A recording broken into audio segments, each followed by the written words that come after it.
Voyons ce que va nous raconter Rochdy, ce racialiste, parce que c'est un racialiste, face à trois Renois.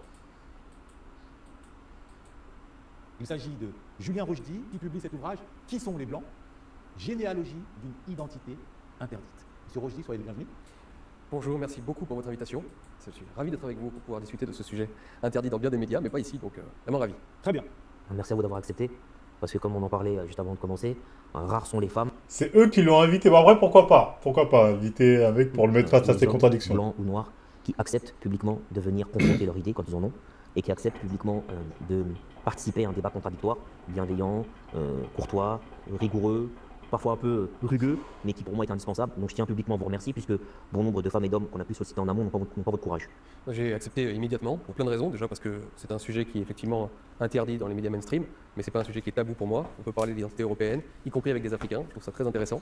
Et en plus, je suis partisan de discuter de la discussion entre communautés sans les intermédiaires. Et je trouve ça bien de pouvoir parler directement avec vous sur tous ces sujets, et éventuellement aussi de l'identité africaine qui m'intéresse également. Très bien.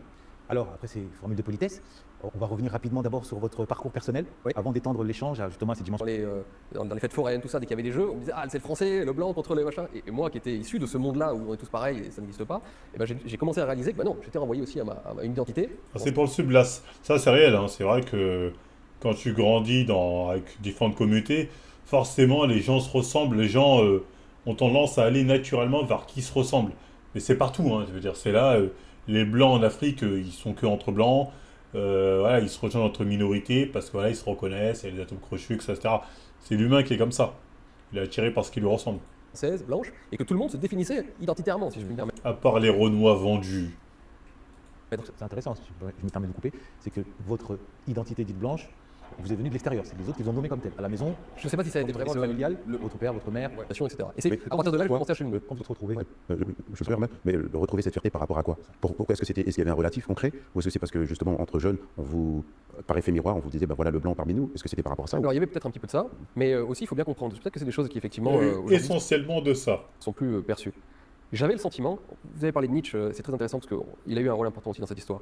On avait le sentiment, nous, jeunes Français blancs des années 90, peut-être pas tous, mais en tout cas moi je l'avais très fortement, qu'il y avait quand même une sorte de culpabilité qui était entachée, qui était attachée à notre identité.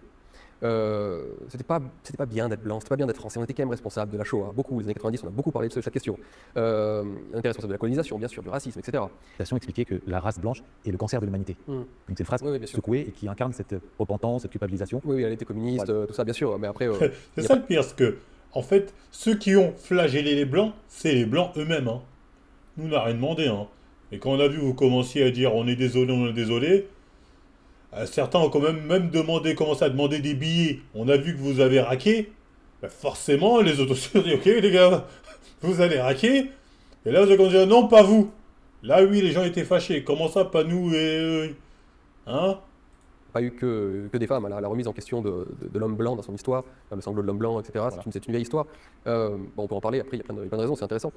Mais je voulais terminer là-dessus. Il faut bien comprendre que la réaction qu'il y a en Occident, d'une manière générale, mais on va parler que du cas français, cette réaction nationaliste que l'on voit dans les sondages, qu'on appelle la poussée de l'extrême droite, etc., provient beaucoup de cet effet psychologique que je viens de vous raconter.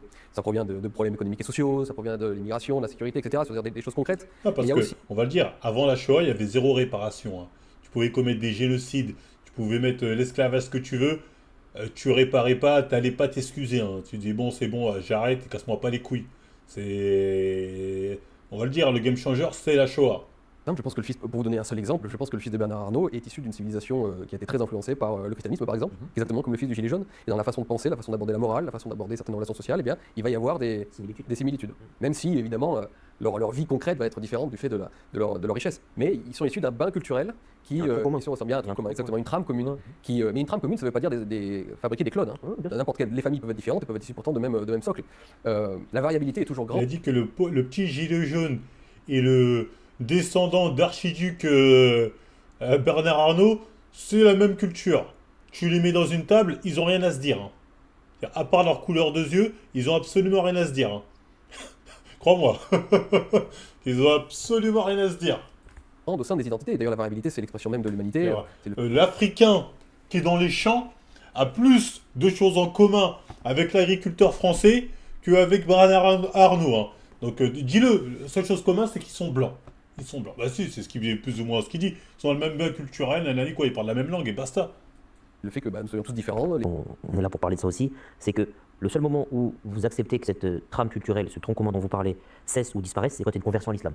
Vous en parlez au début, vous dites que le moment où il y a cessation entre cette identité initiale, l'âme dont vous parlez, et l'identité actuelle, c'est quand un homme ou une femme qui initialement était catholique devient musulman et qui du coup épouse les mœurs et épouse les pratiques musulmanes de façon consciente et de façon délibérée, et du coup est en rupture avec son âme initiale. C'est le seul moment compris. Bon, c'est pas le seul, Là, il se met en contre. Il l'a bien eu, là. Il peut y en avoir d'autres, mais il est. En fait, si on comprend, comme je le fais dans le livre, le christianisme comme étant une expression de l'âme européenne, en tout cas une religion qui s'est très vite mariée à l'âme européenne, pour plein de raisons que j'explique, tandis que l'islam est une expression du monde oriental, même dans la façon d'appréhender la divinité, rapport à la de soumission, rapport au rite, rapport à l'ordre, à la loi, alors que le rapport à la religiosité européen est beaucoup plus de l'ordre de l'intime, du personnel, du cœur. Ok, attends, mais là ils vont l'avoir. Hein. Parce que s'il dit que c'est le fait de quitter le catholicisme et qui te met à l'islam, qui te fait quitter l'axe des blancs, est-ce que le fait qu'un noir quitte l'islam, ou un arabe quitte l'islam pour rentrer dans le christianisme, est-ce que ça le fait rentrer dans l'axe des blancs? Il va dire non, en fait c'est pas réciproque. C'est que d'un côté que ça marche, tu vois, mais de l'autre côté ça passe pas. De la liberté vis-à-vis du divin, et évidemment un métissage. Le métissage existe, mais bon, il passe quand même d'un côté, de l'autre côté de la Méditerranée, si je puis dire. Tout en restant en France. Tout en restant blanc, mais parce qu'il faut bien comprendre ça, c'est qu'une identité, c'est un ensemble de choses. J'ai parlé de dialectique. Dialectique, ça veut pas dire que c'est que ça. Oui. Je vous dis, être blanc, c'est juste avoir des gènes blancs. Non, Bon, il a dit un blanc qui se convertit n'est plus blanc. Lol. Qui ont des gènes blancs, mais qui sont culturellement, comme on vient de le dire, tout à fait, je sais pas moi, orientalisés ou asiatisés, j'en sais rien, ou africanisés. C'est un ensemble de choses. Et à côté de ça, il y a aussi des Africains, j'en connais, qui sont entièrement dans le bain culturel européen et qui sont, on les appelle les bounty, vous connaissez, vous les assimilez, qui sont tout à fait européens dans leur façon d'être, de penser. Donc c'est un ensemble de choses, mais la masse. Oui, ils sont européens dans leur... Donc, en gros, il a dit les Africains, totalement, ils sont européens dans leur façon de penser, mais est-ce que tu les acceptes comme tels? Ou parce qu'ils sont noirs, tu dis, ouais, mais différents. Sois honnête, je dis, sois honnête. Quand même dit quelque chose, c'est-à-dire que tous les Africains ne pourraient pas devenir européens et tous les Européens ne pourraient pas devenir africains, arabes ou que sais-je. Encore heureux, parce que ça serait triste. Et encore c'est triste, bien parce sûr. que c'est une diversité, c'est un enrichissement aussi pour nous. Exactement. J'ai trouvé le livre. Gagne en taille. Donc en fait, les tribus humaines, pour être capables de coucher un mammouth, de se battre contre un rhinocéros laineux ou je sais pas moi, se battre contre des lions des cavernes qui étaient assez puissants, eh bien avaient besoin. Je vais prolonger sur un point que vous avez évoqué, qui est justement le fil rouge de votre ouvrage. Bon, on sait que l'un des marqueurs de la souveraineté d'un peuple, c'est l'autosuffisance, notamment l'autosuffisance alimentaire. Bon. À travers tout votre ouvrage, on lit une sorte d'autosuffisance propre. Attends. Moi, là, ce live-là, il commence à me saouler. Ils ont en face d'eux un putain de... J'ai envie de dire le mot nazi, mais vas-y, on va me dire j'abuse. Un identitaire, un racialiste assumé. Et ils sont là en train de nous dire oh, ton lait, tu remontes à Néandertal, très intéressant. Comment tu dis l'Égypte? Frérot, posez-lui les questions franches. Tu veux une Europe blanche, nous on doit dégager, c'est ça? Dites-lui d'aller se faire voir, lui et son projet. En vérité, c'est ça. Ah, t'aimes pas les Arabes? Ah, tu veux une seule religion, tu veux que le christianisme, et toi, en dehors du christianisme, tout le monde dégage. Là, ça parle de, oui, l'Égypte ancienne. À l'homme blanc. L'alphabet, une partie de l'alphabet des Grecs vient des Ils sont panafricains, John. Les panafricains sont plus séparatistes qu'antiracistes.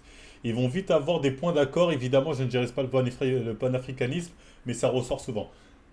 Mais s'ils sont panafricains, qu'est-ce qu'ils foutent en Europe?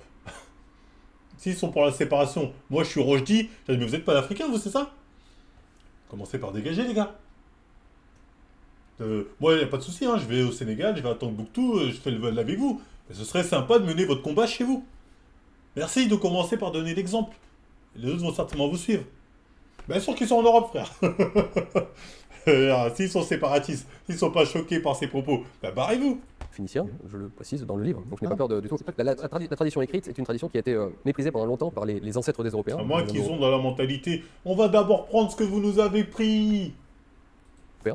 Il a même fallu... Et d'abstraction, et ensuite ils l'ont transmis à certains Athéniens ou Grecs. Je laisse ce passage juste parce que j'attends le moment où ils vont parler, ils vont dire est-ce que les Égyptiens étaient noirs? Ils vont forcément l'aborder. Qui après on en fait évidemment par les J'espère. Ça va être marrant ça par contre. J'espère qu'on va aborder ce sujet. Une diffusion européenne. On en fait une diffusion à l'échelle européenne. Mais ce point-là, Un climat hostile contraint l'individu, homme ou femme, à s'adapter et à développer une intelligence pour survivre, l'hostilité du climat, et les rencontres, les voyages, les déplacements de ces intellectuels sur des territoires étrangers, notamment l'Afrique, avec des rencontres Le de... passage Égypte, là, il est fini. Hein. Ils ont pas parlé. Ils veulent pas nous donner de divertissement. Hein. Je m'attendais à ce qu'ils parlent noir ou pas, les Égyptiens, histoire qu'on se marre un peu. Non, non, ils ont décidé de jargonner. Ils ont décidé, on va jargonner aujourd'hui. prêtres, qui sont des professeurs, a permis... Pour résumer, Bon, je dirais que allons au passage multiculturalisme. Là, peut-être qu'on va se marrer un peu. C'est qu'on a cherché à totalement nier les identités collectives, du coup. Il ne devait plus exister aucune identité collective, il n'y a que des individus face à l'universel et l'abstrait. Et encore une fois, nous sommes liquides, nous sommes fluides, il n'y a aucun socle. Bon, Je vais même aller plus loin, c'est plus violent que ce qui s'est passé. C'est-à-dire qu'on dit il n'y a plus d'identité, mais par contre, comme il y a une mauvaise conscience par rapport à l'homme blanc, on permet à des Arabes, à des Noirs, eux, d'assumer leur identité. c'était le deuxième effet qui se coule, effectivement, c'est-à-dire que... beaucoup plus pervers. Et du coup, l'altérité a créé ce retour des identités, ce besoin de retrouver une identité blanche. Parce que justement, à la limite, si les blancs étaient restés entre eux, ils auraient pu avoir cette... Ouais, mais le problème, c'est que l'identité arabe-noire, c'est pas les mêmes dégâts que l'identité blanche. Il a fait le bénévole, là, on est d'accord. On est d'accord que là, il a fait le plus... Là, il lui a attendu, tiens, je te donne la perche. Ça, c'est une dinguerie, hein. cette croyance de luxe, tout est universel. T'as fait le bénévole de folie. À partir du moment où vous avez des individus d'autres communautés qui sont chez vous, c'est-à-dire la société multiculturelle, multiraciale dont vous parliez, par conséquent, vous êtes ramené à votre propre identité ou pas. Parce que là, ce que l'on constate, c'est qu'il peut être utile. J'ai pas compris, moi, qu'est-ce que ça veut dire le fait d'interdire à l'homme blanc d'être blanc, entre guillemets, et on permet aux Arabes ou à des Noirs de... Non, j'ai compris. En fait, j'ai pas dit qu'on avait interdit, j'ai dit qu'on diabolise. C'est-à-dire qu'on a culpabilisé l'homme blanc en le prenant pour responsable de l'ensemble des maux de l'humanité. Du coup, on l'a culpabilisé par rapport à cette histoire. Et on a C'est qui le on? la pensée... Le blanc. La... le blanc lui-même. Voilà, c'est le blanc lui-même. D'accord. Je te parle pas de nous. Non, mais je parle du blanc lui-même dans sa conscience. C'est-à-dire dans son échange à lui-même, il s'est auto-culpabilisé de ce qu'il a fait. Et du coup, ça s'est fait au détriment de sa propre identité. Donc tu te mets en retrait, toi, homme blanc. D'accord. On va laisser l'arabe, le noir s'affirmer. Et du coup, ça va créer une frustration chez les blancs qui ont le sentiment, à chaque fois, de payer pour les torts de leur grand-père, arrière-grand-père, avec qui potentiellement, parfois, ils n'avaient rien du tout comme lien. D'accord. Mais qui... Moi, quand on a vu qu'un blanc ne pouvait pas s'affirmer, je veux dire, qui va s'en prendre à un blanc qui dit je suis fier d'être blanc et français, je sais pas, j'aime les claquettes, j'aime le carnaval, voilà, je vais à l'église. Moi, j'ai jamais vu des noirs et des arabes leur taper dessus. Hein. Si quelqu'un leur tape dessus, c'est les blancs eux-mêmes. Donc c'est un combat entre blancs. Non, c'est pas nous. Hein. Tu vois, si quelqu'un leur tape dessus, c'est eux-mêmes. Hein, c'est entre eux qui se tapent dessus. Ça, c'est votre dos, les gars. Hein. Je vois pas pourquoi nous, on devrait faire profil bas parce que vous savez pas vous entendre. Il y a un lien, comment- bien sûr que du peuple. Mais non. C'est ça le sujet là, il dit qu'il y a un lien. Il dit qu'il y a un lien historique. Oui, mais ce lien, On a construction, on les blancs, mais pas dans la réalité des faits et des actes. oui, mais ce lien dont tu parles, Enfin, je parle, moi je suis. dont Julien parle, ce lien en question, est-ce que c'est un lien qui permet d'accepter cette culture? Et Thibaut Inchep, c'est qui lui casse les couilles? Hein? C'est l'autre là, comment il s'appelle, l'autre gauchiste là?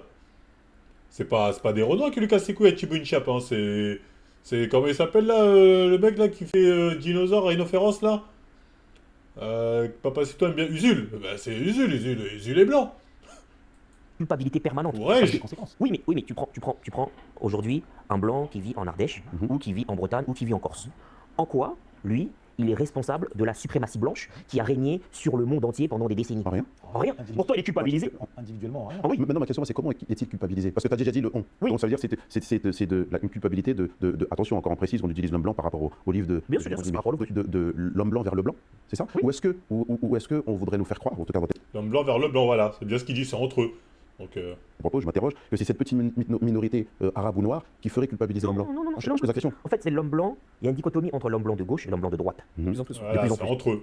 Et c'est sur cette tension-là qu'il y a ce rapport à la culpabilité. C'est du blanc vers le blanc. Totalement. D'accord. Ou alors je vais même plus loin, c'est à travers deux questions. Fabrice, tu peux me rappeler la couleur de ton pantalon, s'il te plaît? Noir.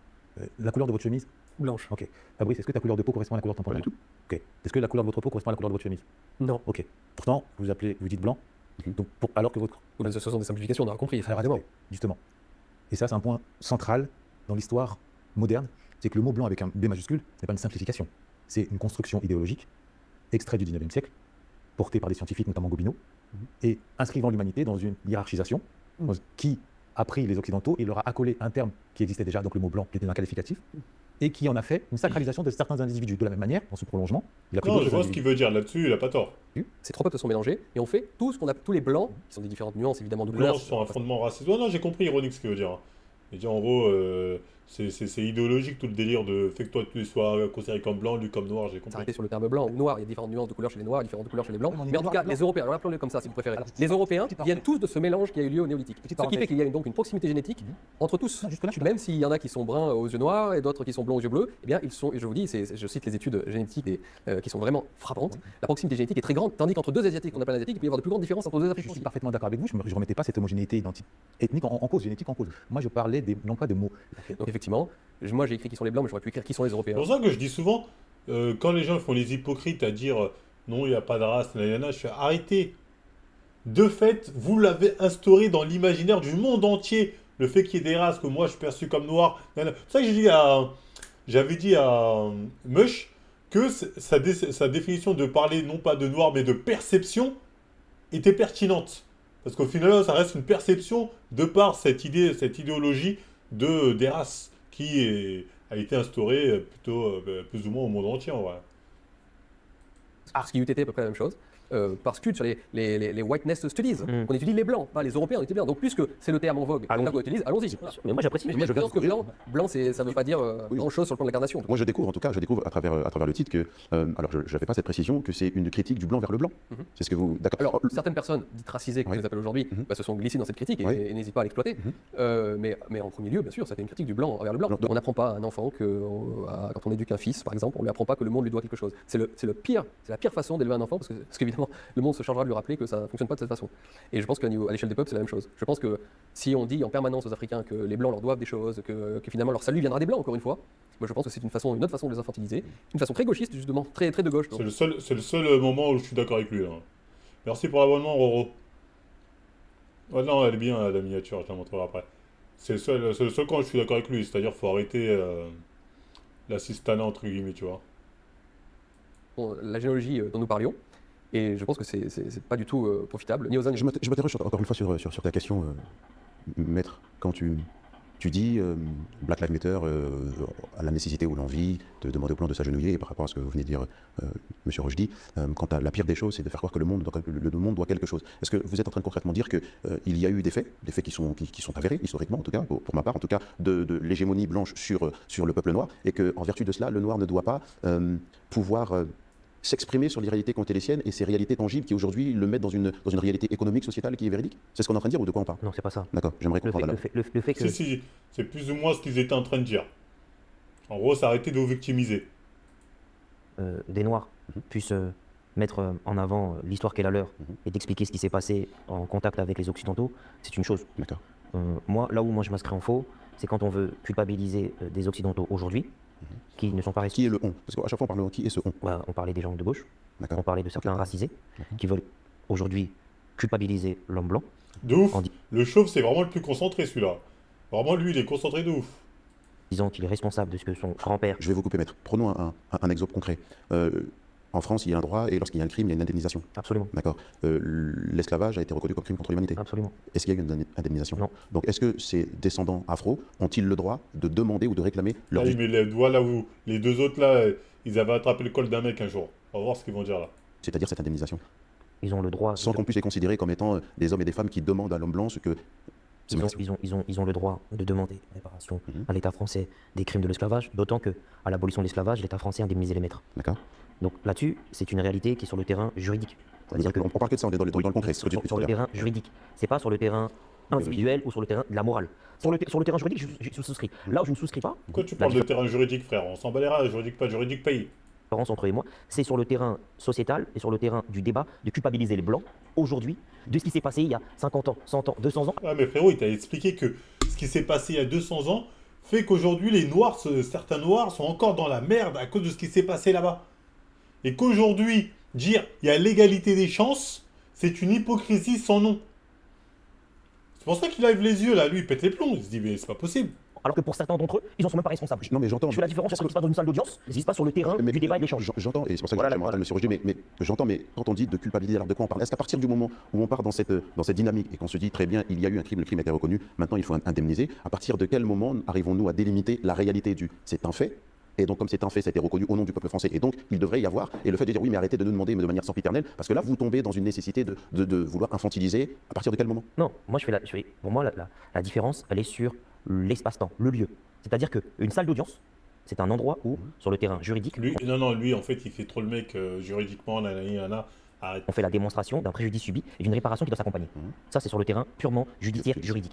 Ensuite, dans les débats, dans les échanges au quotidien, prendre un individu et le culpabiliser alors qu'il n'a rien fait au sens classique immédiat, je vois pas l'intérêt de le faire. Non, mais non plus, je vois pas l'intérêt. C'est pour ça que je dis que- Mais dans la démarche intellectuelle, et je poserai la même question à M. Roger, dans la démarche intellectuelle, j'entends et j'écoute, et je ne peux pas m'empêcher de me dire à partir de quel moment vous dites de culpabiliser l'autre. Parce que Je donne un exemple concret. Quand il y avait Black Lives Matter, qu'on a demandé à des footballeurs en Angleterre, première ligue, de se mettre à genoux, t'avais des blancs, des noirs qui se mettent à genoux, je vois pas l'intérêt. Quel rapport avec l'esclavage? Mais j'ai pas parlé d'esclavage. là. Mais c'est le sujet dont je parle. Non, mais moi par rapport à l'esclavage, j'ai dit que Pour avoir la réponse, c'est ça que j'attends. sur l'esclavage, j'ai dit qu'il faut des réparations, les mettre en place sur le terrain juridique. Je veux dire rapidement, je fais la différence. Justement, vous parlez de Black Lives Matter. Black Lives Matter, c'est bien évidemment dans la réalité et la dynamique de George Floyd. On est d'accord? Oui. Bon, maintenant, dans la réalité et la dynamique de George Floyd, il y a il y a des Le chauve obligé de combattre ses propres frères alors qu'il devrait faire front contre le nazi. C'est une dinguerie, hein. C'est une dinguerie. policiers blancs qui ont étouffé et assassiné un homme noir. Je ne vais pas, moi, descendre dans la rue et voir mes frères et sœurs blancs avec qui je donne des cours de salsa, avec qui je partage un dîner, lui dire mais t'es coupable. Bah oui.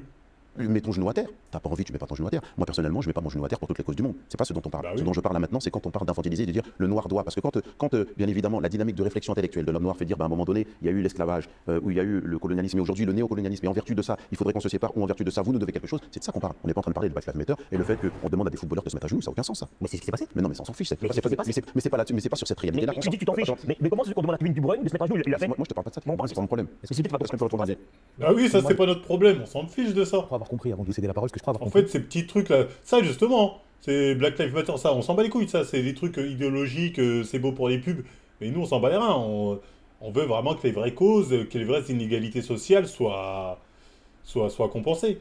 Ce qui est un point de divergence, c'est que moi je me retrouve dans les deux positions un peu opposées. C'est qu'effectivement le discours aujourd'hui, le procès du dit homme blanc, a tendance parfois, hélas dans bien des cas, à servir d'excuse à certains nombre d'entre nous qui refusent de regarder en face leur médiocrité. Je suis un peu brutal, hein, mais en gros, c'est on peut pas y arriver, c'est parce que l'homme blanc, oui, mais toi, qu'est-ce que tu fais au quotidien pour exceller? Est-ce que tu te formes? Est-ce que tu deviens un expert? Est-ce que tu te retrousses les manches? Est-ce que tu t'organises? Ah non, c'est d'abord le blanc. Donc je pense Non, qu'il y a mais cette. Ils font semblant de pas comprendre ce qu'a dit le Renoir, il a dit à partir de quel moment vous estimez que le mec se victimise. Voilà ce qu'il dit. À partir de quel moment. Cet effet pervers, je ne dis pas que l'intention première, c'est effectivement de se dédouaner et de dire le blanc doit tout faire. Néanmoins, il y a quand même cet effet pervers. Et je me souviens d'un de mes échanges avec le tonton de Motard qui s'inscrivait un petit peu dans cette dynamique-là. Mais moi, j'aimerais, à moins que vous vouliez rebondir là-dessus, ou pas forcément. Sur ce sujet, alors c'est un sujet complexe évidemment, mais je dirais que ce qui arrive à l'échelle de l'histoire ne peut pas ressembler par nature à ce qui arrive à l'échelle individuelle. Quand vous parliez de crimes, tout ça. Je veux dire, regardez l'histoire de l'Europe. L'histoire de l'Europe, c'est un continent qui s'est battu pendant des siècles, des millénaires. C'est là où il y a le plus Je de l'avais batailles. dit, hein, ça, c'est clairement ça, il le dit, arrête de te victimiser. Plus de ravages, de massacres. Je peux vous raconter, alors, même en France, hein, lorsque Louis XIV envahit, par exemple, la Franche-Comté, sur une population de 500 000 habitants, il en reste plus que 200 000 à la fin. Il y a plus de 300 000 Bien vu, personnes qui se sont exilées, massacrées, etc. Je peux vous parler de tous les massacres en Vendée, etc. Il y a toute notre histoire. C'est très violent. Elle est très violente. Le dieu de la guerre, c'était le dieu idolâtré des Romains, Mars. Bon, c'était pas le seul, hein. Les Romains idolâtraient beaucoup de dieux, mais donc nous sommes issus d'une histoire très violente dans laquelle, si on passait notre temps à vouloir des réparations à droite à gauche, on ne s'en sortirait pas. Et ce qui a fait la grandeur de l'Europe, justement, à mon avis, c'est justement. Ils veulent pas le dire, hein. Ils veulent pas le dire, hein. Pourquoi on parle réparation en vrai? Comme il a dit, à l'époque de Napoléon, il n'y avait pas. Mais il y a un événement qui a changé la donne. Il y a un événement qui a changé la donne. Qui a fait qu'on s'est dit, finalement, on peut pas laisser passer les trucs comme ça. Ils veulent pas le dire, hein. Ils le savent, hein, mais ils veulent pas le dire. Et pourquoi ils sont chauds? Mouvante et hybride. Une identité pour moi, c'est une identité qui est mouvante. Néanmoins, je ne suis pas dans la lutte. C'est-à-dire que je ne peux pas et je ne me permettrai pas de combattre Julien Rochdy en tant qu'homme blanc. Je me permettrai de le combattre à travers sa pensée. Idem pour Maître Beko, eux-mêmes pour Monsieur Ludovic Hermann. Ah, oui. Mais ce que je dis, c'est qu'à un moment donné, pas dans la lutte, mais dans la réconciliation, il faut donc se mettre d'accord avec tous les compartiments de notre histoire. Si on est capable de se glorifier Mais de oui, mais c'était sûr. ce qu'a pu faire les Grecs et de ce qu'on a pu apporter, si on est capable de citer Voltaire, si on est capable de parler de tous ces grands hommes, on doit être aussi capable de dire qu'à un moment donné, dans notre histoire commune, il y a des méfaits qui ont été faits et qui méritent un certain nombre de choses. Maintenant, de dire qu'on doit être dans une dynamique de dédommagement pour un certain nombre de choses pour ce crime précis, ça ne veut pas dire qu'en même temps, on dit aux gens, attendez, restez de votre côté et puis attendez la médiocrité. Vous comprenez ce que je veux dire? Ce que je suis en train de dire, c'est que Je trouve, pour mettre les pieds dans le plat, Oui. je vous le dis en toute honnêteté, je trouve que beaucoup d'Africains se complaisent dans ce discours pour éviter de regarder leurs responsabilités en face. Alors- Je trouve ça, moi, d'un point de vue d'Européen, je vous le dis, et j'ai pas peur de vous le dire. Je trouve que vraiment, et pas que des Africains d'ailleurs, hein, j'entends ça aussi beaucoup dans le monde arabe, il y a- Indirectement. Mais là, on parle de- il y a cette facilité avec laquelle, finalement, ça c'est même un mème sur Internet, hein, dès qu'un Africain a un point de côté, c'est de la faute du méchant blanc. S'il y a Tu des vois la caricature? pays qui ont du mal avec de la corruption, qui ont du Il mal est avec mort de rire, lui. Il n'y avait rien de drôle.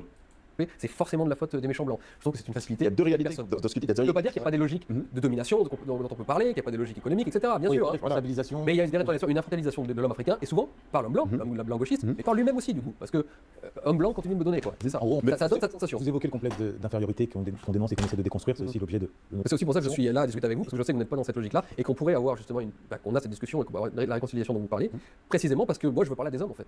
J'ai envie de parler des hommes, c'est-à-dire et pas des enfants. Très bien. Mais proche-nous. mais pour aller dans votre sens, en fait, c'est extrêmement difficile d'avoir une discussion d'égal à égal, parce qu'il faut se départir de deux complexes. Le complexe de supériorité, qu'on peut vous prêter, mais que je ne pense pas que vous ayez. Après lecture de... Moi j'aime ma civilisation, mais c'est pas pour autant que c'est pas dans une logique raciste. Je crois qu'aimer sa famille, Si, c'est... si, il a clairement un complexe de supériorité. Hein. Je sais pas pourquoi il lui fait. Putain, c'est abusé, l'autre, l'avocat là. Je pense pas, non, vous êtes pas raciste, c'est ce qu'il vient de dire. Clairement, il l'a, lui. Il a un putain de complexe de supériorité. Hein. Il s'en cache à peine. Hein. Civilisation en premier lieu, c'est quelque chose que tous les hommes et les peuples devraient... Moi, j'ai pas eu le sentiment de lire Gobineau. Non, j'ai pas le sentiment de lire un homme qui dit que la race blanche est supérieure aux autres, comme on peut le dire d'autres. Bah si, pardon. Non, mais c'est écrit dans le livre. Non, c'est pas du tout ce que je dis, c'est pas de cette façon. Moi, je peux dire un passage, si vous voulez. Et moi, je suis là-dessus, c'est mon point de divergence. Moi, je prône le complexe de supériorité, donc je ne fais pas ce procès. Mais par contre, c'est écrit dans le livre. Alors, en conclusion, vous dites, j'en viens, voilà. Et en plus, c'est fait de manière subtile, puisque c'est, bon, je lis le passage, 313. Penser qu'éliminer les plus forts fera disparaître l'oppression est une illusion. Mais ils sont nombreux à vivre de cette illusion de nos jours. Alors, plus fort. alors non, je me cache pas derrière mon petit doigt, c'est le fil rouge de cette discussion. Donc évidemment, moi j'aime particulièrement ma civilisation. Ouais. Je pense qu'elle est absolument brillante. Ouais. J'ai envie qu'elle continue. Donc si on appelle ça un sentiment de supériorité, pourquoi pas? Mais c'est pas, pour moi, c'est pas aussi simple que ça. Simplement de l'amour de ma famille, de mon peuple, de ma civilisation. Mais les plus forts. Et là sur cette phrase précise, c'est pas tout à fait en fait ce que je dis. Je dis que dans la philosophie de gauche actuelle, dans la philosophie en gros de la critique de la domination. La domination par nature vient de la force, parce que sinon il ne devrait pas y avoir de domination. Donc ça c'est plus une critique de cette philosophie gauchiste qui consiste à dire qu'il faudrait éliminer la force pour que d'un coup la domination disparaisse. Okay. Alors qu'en réalité la domination, voilà c'est ça. Okay. Alors qu'en réalité la domination est diffuse, que si vous supprimez la force, supposons la force européenne, vous aurez dans la minute une autre force. Okay. Elle sera peut-être chinoise, asiatique, indienne, africaine, on sait rien, mais il y aura d'autres forces. Le monde est traversé par les volontés de puissance, là on en revient à Nietzsche. C'est pas parce qu'on aura éliminé la prétendue oppression occidentale que d'un coup le monde sera une farandole, chacun main dans Il a dit ça te dérange pas le complexe de supériorité. Ah bah je suis pas étonné. Hein. la main et avec l'égalité complète. C'est ça que je veux dire dans cette phrase. C'est intéressant parce que là, vous avez fait un rajout. C'est ce que les gauchistes racontent en permanence. Hein. J'entends, vous avez fait un rajout, les guillemets, qui n'apparaît pas dans l'ouvrage, mais je vais prolonger mon propos sur, je reviens à la rationalité, parce que c'est un point central qui, Parce que moi, encore... j'ai pas pu développer mon argument, parce que tu as rebondi sur le complexe de supériorité, et moi je disais que, on dit par certains disent que vous êtes raciste. Moi, c'est pas ce que j'ai eu le sentiment en lisant votre livre. Moi, j'ai eu le sentiment d'un homme blanc qui aime sa culture, qui aime son identité, qui l'assume, qui l'affirme. J'ai pas senti, après, reprenez-moi, parce qu'on a lu le même livre, j'ai pas senti... Non mais lui, il sait pas c'est qui Julien Rochdy ou quoi? Je rappelle, Julien Rochdy, c'est le mec qui dit j'en ai marre, il y a trop de Youssef, je veux plus de Eric et beaucoup moins de Youssef dans mon pays. C'est quoi ça? Ça veut dire quoi ça? Je pense qu'on a tous compris. racialiste, qui met la race blanche au-dessus de tout le monde, et qui considère que les autres races sont inférieures. Peut-être que je me suis trompé. Moi, j'ai pas lu qu'il considérait les autres races comme étant inférieures, mais je lis quand même qu'il y a cette supériorité. Non mais Je c'est une lis. supériorité Ah oui. qui repose sur un amour et une satisfaction. Non, pas que sur un amour, non. Ah bah, non. ça se Non, peut non, être non, un non, peu- non. Il pense vraiment que c'est une civilisation supérieure et c'est pour ça qu'ils ont dominé le monde. Il est très concentré, lui. Hein. C'est à lui de C'est pour ça que je viens, c'est et pas sur un on va lui remettre... Non, mais moi, Il est présent. j'assume encore une fois. Pour moi, la civilisation européenne occidentale a accompli des prouesses sur le plan scientifique, le plan intellectuel, le plan artistique, qui est du jamais vu dans l'histoire. C'est une réalité de Et c'est la pour moi, c'est histoire. une Voilà, t'es là, tu te mets en PLS devant lui pour rien. Il te le dit clairement, non, non, on est supérieur. Et après, on peut en discuter, mais c'est pas très important. À partir de là, j'aime effectivement cette civilisation et je veux qu'elle continue, c'est tout. Et je suis plutôt dans une logique, dans mon école de pensée, ethno-différentialiste. C'est ce que j'allais dire, C'est-à-dire à que la pour moi, Bernard Higuand. oui, totalement. Je n'ai absolument, j'espère en tout cas, déjà je suis catholique, Ouais. donc j'espère ne pas avoir de haine. C'est un sentiment qui m'est étranger, que je ne veux pas avoir. Je n'ai pas de haine vis-à-vis des autres cultures, et au contraire, c'est même d'ailleurs assez particulier parce que je suis aujourd'hui dans le camp des prétendus racistes, alors que je suis sûr qu'à un autre siècle, j'aurais été un de ces Grecs qui serait allé découvrir la culture des... Notamment liberté, égalité, fraternité. Qu'est-ce que c'est qu'être français pour vous? C'est quoi ça? Européenne ou blanche comprend en son sein des juifs depuis des siècles, voire des millénaires. Est-ce que ces derniers y participent pleinement? Il suffit de dire, en dernière analyse, que les juifs sont des blancs, qui sont devenus avec le temps et qui sont amenés, voilà, en fait. Les juifs sont parmi nous parce qu'ils sont blancs. Voilà. Voilà, il n'y a pas besoin d'aller voir plus loin que ça. Donc tout ça, Zumba de, oui, mais de culture... si t'es pas de culture, si tu deviens musulman, parce que quand t'es juif blanc, ça passe, mais si t'es musulman blanc, là il te dégage. Il l'a dit, hein. T'es musulman blanc, tu dégages, t'es plus dans l'axe. Juif blanc, ok, on lui met le pouce. J'imagine que musulman, bouddhiste, ça passe aussi. Blanc, bouddhiste, ça passe, tu restes dans l'axe. C'est que musulman, tu dégages. Tu vois ce que je veux dire? Je pense que c'est ça. Je pense après il peut trouver ça en disant oui, mais parce que quand tu es musulman, tu rentres dans la Oumma. La Oumma te lie trop à l'islamisme qui est très lié aux Arabes et donc nique ta mère. Mais bon, ouais, bah, t'es un raciste, t'es fin de l'histoire, quoi. Bon, bah, comme toutes les identités réelles, c'est des identités profondes qui viennent de loin. Et donc on ne peut pas résumer le français à un contrat qui serait passé avec une unité administrative et des valeurs. Moi, quand j'entends parler des valeurs Lis françaises, le tweet, je réponds attends. toujours, mais c'est quoi une valeur française? Ça veut rien dire. Des valeurs françaises. J'ai pas lu tweet. Intellectuellement, Rushdie est un chapon. Il aurait suffi d'un clin d'œil de séfarade pour que tous les crimes, de toutes les humiliations, toutes les crachats de notre race, de notre culture soient oubliés. C'est dire l'incroyable légèreté avec laquelle cet intellectuel costarisé traite notre histoire européenne. Je me demande vraiment s'il est vraiment français de souche. Une carte du monde, pas trop dans Rushdie, vient aussi à l'Algérie. Comme Télégrade, MK, nanani, nanana. Oui, bon, après, c'est Hervé-Ryssen, hein. Françaises. C'est des valeurs d'humanité, tous les peuples ont pu les avoir à différents degrés. Alors il y aurait beaucoup plus une âme française que des valeurs françaises. Et si En fait, il y a des Français Oui. de souche qui ont créé la France, l'entité France. Ces Français de souche d'ailleurs remontent à très loin, puisque le gros de la population de l'ethnos français n'a pas changé depuis plus de 4000 ans. On peut les emprunter sur eux de cette longue histoire européenne. Exemple en Après, est-ce que, Ah, mais- je l'ai dit, hein, est-ce que cela peut marcher à échelle de peuple, à échelle C'est là du que peuple entier? Voilà, c'est moi, Je ne le crois pas. C'est là que j'allais venir, parce que je pense que ce qui va vous différencier, vous, et n'hésitez pas à m'interrompre si je ne me trompe pas, ce qui va vous différencier, vous, Julien, d'un blanc de gauche, c'est pour vous, être français, avec toute l'histoire qui va avec, c'est d'abord être blanc, avec une logique conservatrice par rapport à l'histoire de France. Or, celui qui est à gauche, il va te dire, être français, c'est pas une couleur de peau, c'est des valeurs, c'est des principes. Et du coup, Qui signifie strictement rien. oui, mais c'est pour ça que j'ai bien posé le cadre, pour qu'on puisse vraiment vous distinguer. Ce qui veut dire que être français, c'est des valeurs, des principes. On est invisible à la couleur de peau. On ne fait pas attention à la couleur de peau. Ce qui fait que demain, si en France, il y a 90% de la population qui est Pas d'immigration, j'ai traduit, vu qu'il danse beaucoup. Il danse énormément. noire, c'est pas un problème. Là où pour vous, ça serait un problème. C'est pour ça que je dis que Parce que c'est une négation des identités collectives, négation des empreintes, négation des racines, négation des peuples et mensonge en fin de compte. Parce qu'on vous dit aussi, si vous aimez la France, vous êtes français. Mais moi j'aime le Japon parce que je suis japonais. c'est pour ça que c'est intéressant Les d'avoir. valeurs, j'ai les valeurs sénégalaises. Alors je suis sénégalais. C'est pour ça, n'a pas de sens, c'est hein. pour ça que c'est intéressant d'avoir ce débat aujourd'hui. Ah non, t'as les papiers sénégalais, t'es sénégalais. T'as les papiers français, t'es japonais. T'as les papiers japonais, t'es japonais. Voilà, c'est un putain de bout de feuille qui définit ta nationalité. C'est de la merde. Mais c'est ton putain de bout de feuille qui décide. Est-ce que vous appartenez à une. De poser le cadre, parce que ce qui est une évidence pour toi n'est pas forcément une évidence pour les téléspectateurs, parce qu'il y a une culpabilité par rapport à ça. C'est-à-dire qu'on va vous culpabiliser en disant que vous êtes un raciste si vous avez des positions mesurées à l'endroit de l'immigration. En disant pas d'immigration zéro non plus, mais pas d'immigration 100%. Donc dès qu'on arrive avec un discours Non, lui, il dit pas d'immigration non blanche. nuancé, tout de suite, on arrive sur une position, c'est un raciste, anti-noir, anti-arabe. Et encore, Alors, ces gens-là, ils sont un peu hypocrites, parce qu'ils disent pas d'immigration non blanche, mais en fait, ils ont rien contre l'immigration asiatique. Au contraire, ils les aiment bien. Ils sont gentils, les asiatiques. Ils font des restaurants, les asiatiques. Et ils sont mignons. Et leurs femmes sont pas mal, hein. Leurs femmes, hein, on peut se les faire, hein. Tu vois ce que je veux dire? Mais c'est l'immigration noire et arabe qui les dérange vraiment, hein. C'est l'immigration noire et arabe, là, ils aiment pas ça. Parce qu'ils sont trop... Ah, ils savent pas faire. alors que dans nos pays d'origine, on n'accepterait pas qu'il y ait une vague de Libanais, une vague de Chinois, une vague de Français qui arrivent et qui occupent les postes à responsabilité. Et en En tout cas, c'est une réalité. Je suis contre la colonisation. Je trouve que la colonisation est effectivement un crime contre l'humanité, bien que malheureusement c'est l'histoire hein, qui le veut, parce que les peuples cherchent des dominations. Mais moi, dans ma philosophie, je veux justement que tous les peuples puissent vivre selon leur culture, leur identité et puissent être préservés. Et là, je viens sur un sujet, puisqu'on a eu l'occasion d'échanger au téléphone et qu'on avait parlé d'immigration de nationalité. Et je trouve que la droite, ou la droite identitaire, a un angle mort, pour reprendre mon frère camerounais, c'est sur le patronat. C'est-à-dire qu'aujourd'hui, quand on parle d'immigration, on parle du délinquant qui va éventuellement violer une femme, et ça c'est inadmissible, personne ne cautionne le viol. Immigration, déjà c'est comme en général quand il y a un débat sur le voile, il n'y a pas de femme voilée. C'est assez rigolo. Mais nous, ne traverse pas l'esprit de faire un débat sur le blanc sans qu'il y ait un représentant de cette communauté. Par respect. Et pourtant, il y a ce genre de débat maintenant. hein. Oui, mais pour vous dire que nous on est dans une logique de cohérence. C'est-à-dire que s'il y a un débat C'est pour ça qu'on discute. hein. sur le blanc, pour moi, il faut qu'il y ait un blanc sur le plateau pour qu'il puisse donner son point de vue. Or, aujourd'hui, quand on regarde BFM ou CNews, il peut y avoir un débat sur l'immigration, il n'y a pas de personne issue de l'immigration. Il peut y avoir un débat sur le voile, il n'y a pas de personne qui porte le voile. Mais alors, justement, Pour dire- dans cette même logique, pourquoi j'ai aussi écrit ce bouquin, c'est très intéressant ce que vous dites là, parce que de plus en plus, des personnes alors de gauche ou des personnes racisées mais qui participent à ces mouvements de gauche cherchent à m'expliquer ce que je suis en tant que blanc, cherchent à m'expliquer mon identité. Et je trouve ça aussi insupportable que si moi en tant que blanc, j'allais vous expliquer ce qu'était l'africanité, etc. Totalement. Moi, je parlais de la Corse, je disais en Corse, j'étais très ami avec le nationalisme. Parce que le bossu ne voit pas sa bosse. non mais on peut en discuter. Non mais attention. Bon, la discussion évidemment. Discuter, Évidemment. pas imposer. Écoutez, le point de vue d'un Africain, Ouais, mais le là, point de vue Non, d'un non, Africain. il supporte pas ça.